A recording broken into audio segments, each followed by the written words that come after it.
નમસ્કાર વિદ્યાર્થી મિત્રો, ડિપ્લોમા ટુ ડિગ્રી એન્જિનિયરિંગ એના ફોર્મ સ્ટાર્ટ થઈ ચૂકેલ છે, પરંતુ ઘણા બધા વિદ્યાર્થીઓને કઈ કોલેજની અંદર કેટલી સીટ ખાલી છે એ ખ્યાલ નથી. અને પ્રાઇવેટ કોલેજની અંદર ફીસ કેટલી છે, ગવર્મેન્ટમાં કેટલી ફીસ છે, હોસ્ટેલની સુવિધા છે કે નહીં, તો એના રિગાર્ડિંગ આજનો વિડીયો થશે. તમને સ્ક્રીન ઉપર આ એક પીડીએફ તમને દેખાશે. આ જે પીડીએફ છે તમે અહીંયા જોઈ શકો છો, યર 2024-25, એટલે કે આ seat matrix provisional list of institute છે. પ્રોવિઝનલ લિસ્ટનો મતલબ એવો છે કે આની અંદર થોડું ઘણું ચેન્જીસ થઈ શકે છે પાછળ જતાં, અથવા ના પણ થઈ શકે છે. આની અંદર ગયા વર્ષે કેટલી સીટ ખાલી હતી, આ વર્ષે કેટલી સીટ ખાલી છે, એનું કમ્પેરિઝન પણ બતાવવામાં આવેલું છે. તો ચાલો આપણે સ્ટાર્ટ કરીશું. પરંતુ જે પણ વિદ્યાર્થીઓ આપણી ચેનલને સબસ્ક્રાઈબ ના કરી હોય, સબસ્ક્રાઈબ કરી દેજો, બેલ આઇકનને પ્રેસ કરી દેજો, જેથી કરીને તમને આવા જ વિડીયો તમને ટાઈમ ટુ ટાઈમ તમને મળતા રહે. ડી2ડીથી લઈને ડિપ્લોમા, એન્જિનિયરિંગ, ફાર્મસી એના રિગાર્ડિંગ આપણે વિડીયો બનાવીએ છીએ. અને અલગ અલગ પ્લેસમેન્ટના રિગાર્ડિંગ, અલગ અલગ સ્કોલરશિપના રિગાર્ડિંગ વિડીયો આવશે ફ્યુચરની અંદર. તો એ વિડીયો તમારે ટાઈમ ટુ ટાઈમ તમે જોવા માટે ચેનલને સબસ્ક્રાઈબ કરી દેજો અને બાજુમાં જે બેલ આઇકન છે એને ક્લિક કરી દેજો. તો ચાલો આપણે સ્ટાર્ટ કરીએ. તો સૌથી પહેલાં અહીંયા ગવર્મેન્ટ ઇન્સ્ટિટ્યૂટ તમને દેખાશે. ગવર્મેન્ટ કોલેજની જેટલી પણ સીટ ખાલી છે એ તમને દેખાશે, બરાબર. જે વિદ્યાર્થીઓને તમને પહેલાં હું તમને જણાવી દઉં, જે વિદ્યાર્થીઓએ ડિપ્લોમા પૂરું કરેલું છે અને ડિગ્રીની અંદર એડમિશન તમે લેવા માંગતા હોય અને સાઈડમાં તમે જોબ કરવા માંગતા હોય, તો તમે ગવર્મેન્ટની અંદર તમે એડમિશન ના લેશો. ગવર્મેન્ટની અંદર તમે એડમિશન લેશો તો તમારે એની અંદર કમ્પલસરી તમારે લેક્ચર ભરવા, તમારે એમાં એટેન્ડન્સ તમારે આપવી પડશે. 80% એટેન્ડન્સની જરૂરી છે જ.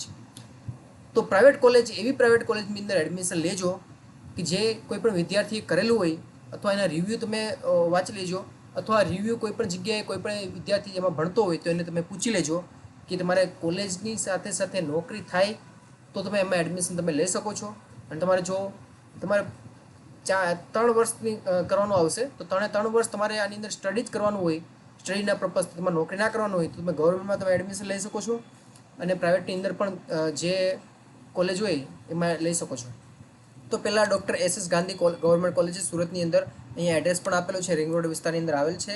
કોન્ટેક્ટ નંબર છે, ઈમેલ આઈડી છે અને વેબસાઇટ પણ આપેલી છે. વેબસાઇટ ઉપર જઈને તમે એની ડિટેલ બધી ચેક કરી શકો છો. સિવિલની અંદર ટોટલ સીટ કેટલી છે? 150 સીટ છે 2023-24ની પ્રમાણે. 24-25ની સીટ નથી આવી, પરંતુ એમાં આટલો ફેરફાર હશે નહીં. 150 સીટ છે. હવે ડી2ડીના હિસાબે ખાલી 15 સીટ ખાલી હોવી જોઈએ, પરંતુ ખાલી કેટલી સીટ છે? 49 સીટ જેટલી ખાલી છે. તમે એમ કહેશો કે સર આટલી વધારે સીટ ખાલી આની અંદર કેમ છે? તો હું તમને જણાવી દઉં કે 49 - 15 એ તમે કરશો એટલે તમને તમારી સામે ટોટલ 34 સીટ એક્સ્ટ્રા સીટ આની અંદર ખાલી છે. એનું કારણ એ છે કે જ્યારે ડિગ્રી એન્જિનિયરિંગની અંદર આની અંદર એડમિશન થયું હોય 150 સીટની અંદર, તો એની અંદર પૂરેપૂરી સીટ ના ભરાઈ હોય, ખાલી હોય, અને એ ખાલી સીટ પછી ડિપ્લોમામાં ટ્રાન્સફર કરી હોય. એટલે ડી2ડીની અંદર તમે 49 વિદ્યાર્થીઓમાં એડમિશન લઈ શકે છે. તમને જણાવી દઉં કે ડૉક્ટર એસ ગાંધી જે કોલેજ છે એની અંદર સિવિલ એન્જિનિયરિંગની અંદર આ વર્ષે 100% પ્લેસમેન્ટ એની અંદર ડિગ્રીના વિદ્યાર્થીઓને મળેલ છે. તમે વિચારો, સિવિલની અંદર મળેલ છે તો કોમ્પ્યુટર, ઇલેક્ટ્રિકલ, ઇસીની તો વાત જ જવા દો, મિકેનિકલમાં પણ અત્યારે ફૂલ ડિમાન્ડ ચાલી રહી છે. કોમ્પ્યુટરમાં 75 છે, તો એમાંથી 10 સીટ ખાલી છે. 75 પ્લસ 10, 150 તો છે. 150 પ્લસ 49, ઓકે, એવી રીતે નથી, 150 વત્તા 15 એટલે ટોટલ 65 સીટ રહેશે. આ જે 49 છે એ 49, 150 વત્તા 15 એટલે 165. 165માંથી 49 સીટ ખાલી છે, એવું હું કહી શકું. હવે ઇલેક્ટ્રિકલ એન્જિનિયરિંગ છે તો એની અંદર 20 સીટ ખાલી છે. કઈ કોલેજ છે? ડૉક્ટર એસ ગાંધી છે. ઈસી એન્જિનિયરિંગની અંદર 20 સીટ ખાલી છે. હવે ઈઆઈ એન્જિનિયરિંગ છે તો એમાં તો સીટ આમાં 0 બતાવે છે, કેમ કે એની સીટ પાછી પરત આપી દીધી છે ગવર્મેન્ટને, એટલે 0 છે. એન્વાયરમેન્ટલ એન્જિનિયરિંગ છે તો એમાં 63 સીટ ખાલી છે. મિકેનિકલ એન્જિનિયરિંગમાં ટોટલ 35 સીટ ખાલી છે, બરાબર. હવે એની અંદર જો હોસ્ટેલની સુવિધા છે કે નહીં, બોયઝ હોસ્ટેલની સુવિધા છે, યસ. ગર્લ્સ હોસ્ટેલની સુવિધા છે, યસ. મેસ એટલે કે ખાવાની સુવિધા, એટલે આપણે કે હોસ્ટેલમાં રહેતા હોય તો મેસ હોવું જોઈએ છે. ટ્રાન્સપોર્ટેશનની સુવિધા નથી. ટ્રાન્સપોર્ટેશનની સુવિધા એટલે કે પોતાની બસ નથી કોઈ પણ, બરાબર. જે વિદ્યાર્થીઓ અપડાઉન કરતા હોય ટ્રેનમાં કે બસમાં, તો જાતે કોલેજ સુધી પહોંચવું પડે છે રિક્ષામાં કે બસમાં. ફીસ છે તો 1500 રૂપિયા ફીસ છે ખાલી, એ પણ બોયઝ માટે. ગર્લ્સ માટે તો ફ્રી છે, એકદમ ફ્રીમાં ભણવાનું અને મજા કરવાની, બરાબર. બોયઝ આમાં જો હોસ્ટેલમાં એડમિશન કઈ રીતે મળે, આની અંદર એડમિશન લઈ લો, પછી હોસ્ટેલમાં તમે ફોર્મ ભરશો, તમારા નંબર વાઇઝ તમને એડમિશન મળશે. હોસ્ટેલની અંદર પણ એવું નથી કે બધાને એડમિશન મળી જાય. 90 કે 100 કિલોમીટરથી વધારે દૂર ઘર હોય તમારું તો જ તમને એડમિશન મળે. સુરતની આજુબાજુ રહેતા હોય તો તમને ના મળે. બરાબર, બધું ચેક કરતા હોય એ લોકો, ગાંડા નથી. પછી ગવર્મેન્ટ એન્જિનિયરિંગ ભરૂચની આપણે વાત કરીએ કે આની એડ્રેસ ને બધું આપેલું છે, તમે જોઈ શકો છો. આ સ્ટેશનની નજીક જ છે. કેમિકલ એન્જિનિયરિંગ કરવું હોય તો એમાં 9 સીટ ખાલી છે વિદ્યાર્થીઓની. સિવિલ કરવું હોય તો 70 સીટ ખાલી છે. કોમ્પ્યુટર કરવું હોય તો 11 સીટ છે. ઇલેક્ટ્રિકલમાં 33 છે. ઈસીમાં 15 છે. અને મિકેનિકલમાં 106 સીટ ખાલી છે. ટ્રાન્સપોર્ટેશનની સુવિધા નથી, બાકી બધી સુવિધા છે. જે ઉપર જેવું હતું એવું જ સેમ ટુ સેમ નીચે જ છે. પછી ભાવનગર કોલેજ છે, ભુજ કોલેજ છે. આપણે બીજી જે કોલેજ છે એકવાર જોઈ લઈએ. એલડી કોલેજની આપણે જોઈ લઈએ. એલડી કોલેજ છે, સરસ કોલેજ છે. એની અંદર artificial intelligence, AI and machine learning, બરાબર, આ અત્યારે આની ફૂલ ડિમાન્ડ છે. જે વિદ્યાર્થીઓમાં એડમિશન લેવા માંગતા હોય એ લઈ લેજો, કેમ કે આની અંદર ખાલી 11 સીટ જ ખાલી છે. બરાબર છે. કોર્સ કયો લેવો છે એ તમારા ઉપર છે. તમે માની લો કે બીટેકની અંદર ડિપ્લોમાની અંદર તમે ઓટોમોબાઈલ કરવું હોય, મિકેનિકલ કરવું હોય, પછી તમારે સિવિલમાં જવું હોય, કેમિકલમાં જવું હોય, કોઈ કંઈ પણ જગ્યાએ જઈ શકે છે. કંઈ પણ રોકટોક નથી કોઈ પણ કોર્સમાં. એટલે તમારે વિચારવાનું કે તમારે હવે કયો કોર્સની અંદર તમારે જવું છે. ખબર પડી તમને?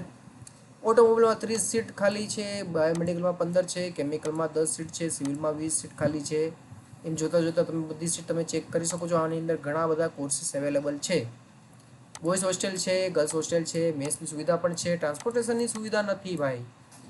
1500 ફીસ છે બોયઝ માટે, અને ગર્લ્સ માટે તો ફ્રી છે. જેવી રીતે એસએસ ગાંધીમાં હતું એવી રીતે સેમ ટુ સેમ આની અંદર છે. હવે ગ્રાન્ટીનેટ કોલેજ આવી કે જે ગવર્મેન્ટની જેવી જ છે, એમાં ફીસ પણ ગવર્મેન્ટ જેવી હોય છે. બરાબર. બીયુએમ કોલેજ છે, સરસ કોલેજ છે, ફેવરેટ કોલેજ છે આપણી. તો 38 સીટ ખાલી છે સિવિલમાં. કોમ્પ્યુટરમાં 19 સીટ ખાલી છે. બરાબર છે. ઇલેક્ટ્રિકલમાં 17 છે. બધું તમે જોઈ શકો છો. આની અંદર બધી સુવિધા છે. ટ્રાન્સપોર્ટેશનની સુવિધા પણ છે. ખ્યાલ આવ્યો તમને? આણંદની અંદર કોલેજ આવેલી છે, તમે જોઈ શકો છો. ટોપ 10 કોલેજમાં આપણે આ કોલેજ એડ કરેલી છે. પછી મોસ્ટ ફેવરેટ કોલેજ છે faculty of engineering MSU Vadodara college, જેની અંદર તમે જોઈ શકો છો કે કેમિકલમાં 4 સીટ ખાલી છે. 4 સીટ જ આની અંદર અવેલેબલ છે અને 4 સીટ જ ખાલી છે.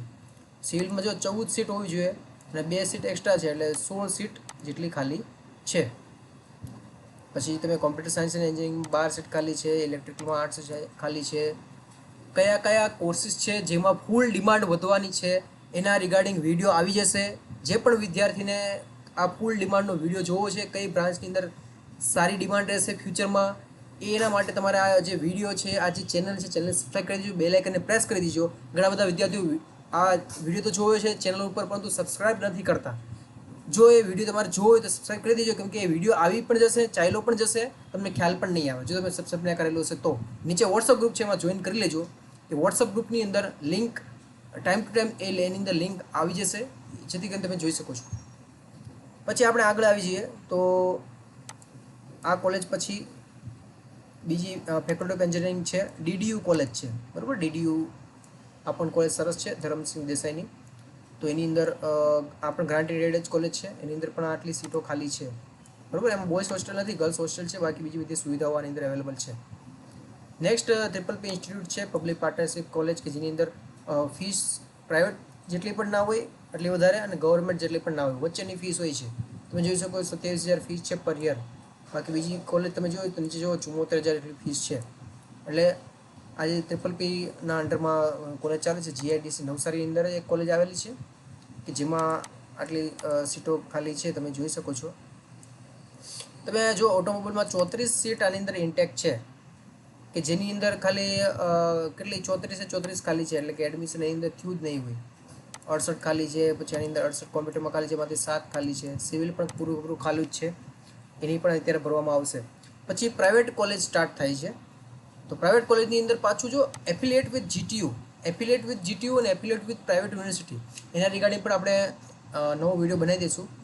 બરાબર છે. તો કોઈ પણ એક કોલેજ આપણે લઈએ, માની લો કે આ રહી, એક એક્ઝામ્પલ લઈએ કે જે institute of engineering and technology Savli. બરાબર. તો એની અંદર ઓટોમાં 36 છે, સિવિલમાં 37 સીટ ખાલી છે, કોમ્પ્યુટરમાં 61 છે, ઇલેક્ટ્રિકલમાં એન્જિનિયરિંગમાં 74 છે. બરાબર. આટલી સીટો આમાં ખાલી બતાવે છે. સુવિધાઓ બધી છે અને ફીસ છે 66,000 જેટલી ફીસ છે. આમાં જે ફીસ બતાવે ને એ ફીસ હોય ખરા એસીપીસી. જો તમે પ્રાઇવેટ કોલેજમાં એડમિશન લેશો તો તમારે આટલી ફીસ ભરવી પડશે, પરંતુ એસીપીસી વગર તમે ડાયરેક્ટ જઈને પ્રાઇવેટ કોલેજમાં તમે એડમિશન લો, તમને એવું લાગે કે મારા પર્સન્ટેજ ઓછા આવેલા છે, ડાયરેક્ટ જઈને પ્રાઇવેટ કોલેજમાં એડમિશન લઈ લો. આ જે ફીસ તમને દેખાશે એમાં તમને ડિસ્કાઉન્ટ આપવામાં આવશે, અને ડિસ્કાઉન્ટ સારું આપવામાં આવશે. બરાબર. તો તમને એવું લાગતું હોય કે ડિસ્કાઉન્ટ મળે છે, તમારા માર્ક્સ ઓછા છે, એડમિશન જઈને લઈ લો. બાકી એસએપીસીથી પણ એ જો કોલેજમાં એડમિશન મળશે તો તમારે પૂરેપૂરી ફીસ તમારે ભરવી પડશે. બરાબર, હું તમને તમારા ફાયદા માટે કહું છું. નેક્સ્ટ આપણે આ જે એફિલિએટ કોલેજ તમને બતાવી. હવે પછી બીજી પ્રાઇવેટ યુનિવર્સિટીથી પણ એફિલિએટ છે. જો પ્રાઇવેટ યુનિવર્સિટી કઈ કઈ છે, એડી પટેલ છે, બરાબર, અદાણી યુનિવર્સિટી છે. અદાણી યુનિવર્સિટીમાં એડમિશન મળે તો લઈ લેવાય મારા હિસાબે. હું તો તમને એમ જ કહીશ, ફીસ વધારે છે, ફીસની વ્યવસ્થા થઈ જાય, તમારે ફાઇનાન્શિયલ કન્ડિશન સારી હોય તો આમાં એડમિશન લેવાય. આમાં તમને છે ને પ્લેસમેન્ટ છે એ સારું એવું મળશે. 100% પ્લેસમેન્ટ મળવાની શક્યતા પૂરેપૂરી છે. અદાણી છે, પછી પંડિત દીનદયાળ યુનિવર્સિટી છે, બરાબર છે. એવી જે કોલેજીસ છે એમાં સારું પ્લેસમેન્ટ મળવાની પૂરેપૂરી શક્યતા છે. પછી વડોદરાની આ જે કોલેજ છે સિગ્મા યુનિવર્સિટી છે, જો અલગ ઘણી બધી યુનિવર્સિટી છે. તમારે જે ઘરની જે નજીક હોય, બરાબર છે, ગર્લ્સ માટે તો ઘરની નજીક જ હોય એ જ હું સજેસ્ટ કરીશ. ઘરની નજીક સારી કોલેજ હોય પ્રાઇવેટ અથવા ગવર્મેન્ટ, એમાં એડમિશન લઈ લેજો. વિદ્યાર્થી મિત્રો, આ જે પીડીએફ છે એ આપણે નીચે ગ્રુપમાં, વોટ્સઅપ ગ્રુપમાં શેર કરી દઈશું, વોટ્સઅપ ચેનલમાં શેર કરી દઈશું, ટેલિગ્રામમાં શેર કરી દઈશું. તો નીચે ગ્રુપ જેટલા પણ એમાં જોઈન કરી લેજો. અને જે પણ વિદ્યાર્થીઓનું કંઈ પણ ક્વેશ્ચન હોય નીચે કોમેન્ટ સેક્શનમાં જણાવજો વિડીયોની નીચે. અને વિદ્યાર્થી મિત્રો, તમે જો ફોલો કરવાનું બાકી હોય તો ફોલો કરી દેજો. અને આ વિડીયો તમારા ફ્રેન્ડ્સને શેર કરવાનું ભૂલતા નહીં. નેક્સ્ટ ટુ નેક્સ્ટ વિડીયો આવતા જ હશે, એવા વિડીયો તમે જોતા જજો, જેથી કરીને તમને નોલેજ મળતું જાય. હવે આપણે મળશું નેક્સ્ટ વિડીયોની અંદર. જય હિન્દ, જય ભારત.